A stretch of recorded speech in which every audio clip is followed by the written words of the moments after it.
டேய் மச்சான் அவசரப்படாதடா. எப்போ அவன் மேலே கை வச்சாங்களோ அப்பயே முடிவு பண்ணடா. இந்த மாதிரி சம்பளம் வாங்கி அதை காணி போனடா. டேய் மச்சான், நீ வாங்குற சம்பளம்லாம் வச்சுன்னு கல்யாணம்லாம் பண்ண முடியாது. எது பண்ணாலும் யோசிச்சு பண்ணு. என்ன யோசிச்சு பண்ணு? மாசம் ஆனால் என் கையில் 8000 நிற்குது. அது ஒன்று தெரியுமா உனக்கு? 8000 ரூபாய் நிக்குதாடா? 8000 8 மச்சான். ஓட்டி வர மச்சான் 10,000 நிற்கும் கையில். 5000 ரூபாய் வீட்டு வாடகை, 2000 மளிகை சாமான், 3000 ரூபா அவளை வச்சு சுற்றுவேன் மச்சான். 10,000 ரூபாய் நிக்குதாடா?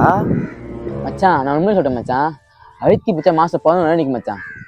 ஓ அப்படியா? ஆமாண்டா மச்சான். அப்ப சுத்த முடி நீ என்கிட்ட வாங்கின காசை கூட எச்சப்பையில இல்ல காட்டி. என்கிட்ட 6 மாசம் முன்னாடி கடன் வாங்கினான் 8000 ரூபாய். மாசம் சம்பளம் கேட்டா பெருமாள் கோயில உண்டியில போட போறோம்னு சொன்னான். சரி விட்டேன். 2வது மாசம் சம்பளம் கேட்டா அம்மாவுக்கு புடவை வாங்கி சொல்றோம்னு சொன்னான். சரி அம்மாவுக்கு தானே விட்டேன். 3ஆம் மாசம் சம்பளம் வாங்கி கல்யாணம் பண்ண போறான். கல்யாணம் ஒரு மூஞ்சிக்கு. நீ 4ஆம் மாசம் கல்யாணம் பண்ணிக்கோ. என்கிட்ட வாங்கின காசு கொடு. குடு அச்சி காசு எடு. ஒரு 10,000 ரூபாய் வச்சு கல்யாணம் பண்ண போறான். கல்யாணம். சரி நீ கல்யாணத்துக்கு எங்க வெயிட் சட்டை எடுக்க போற? ஏய் காசு வாங்கிட்டல போடான்னா. ஏய் வாடா வாடா தீர்ந்து போலாம்.